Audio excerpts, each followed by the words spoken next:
So illustration 11. From the following details, find out total sales made during the year. So total sales கண்டுபிடிச்சிருக்காங்க. Total sales ஓட formula என்னது? Cash sales plus credit sales. Okay. So அப்பதான் நம்மளுக்கு என்ன வரும்? Total sales வரும். கரெக்ட்டுங்களா? So இங்க பாருங்க debitors on 1st April. அப்ப நீங்க நம்ம என்ன நம்ம அக்கவுண்ட் போடணும்ங்க? Total debitors account போடணும் நம்ம. சரிங்களா? So total debitors account.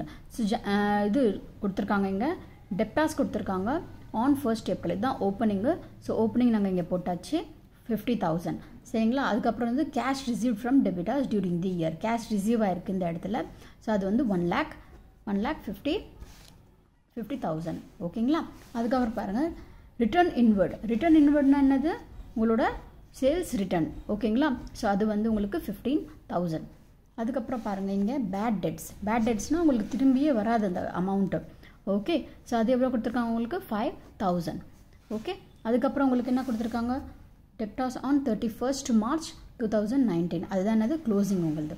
So closing உங்களுது போட்டாச்சு. ஓகே. ஸோ லாஸ்ட்டாக என்ன கொடுத்துருக்காங்க? கேஷ் சேல்ஸ் கொடுத்துருக்காங்க உங்களுக்கு. Total sales is equal to cash sales. Okay. அது 1,40,000 போட்டாச்சு.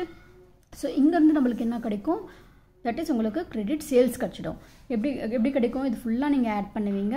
இது 50,000 இதுக்குள்ளே இதில் மைனஸ் பண்ணிங்கன்னா உங்களுக்கு 1,90,000 கிடச்சிடும். ஓகேங்களா? ஸோ அதை தூக்கி நீங்கள் எங்கே எழுதுவீங்க? இங்கே எழுதுவீங்க. ஓகே. ஸோ இது வந்து நீங்கள் ஆட் பண்ணிங்கன்னா உங்களுக்கு 3,30,000 வந்துடும். Very simple. இவ்வளோ தான் இதில்.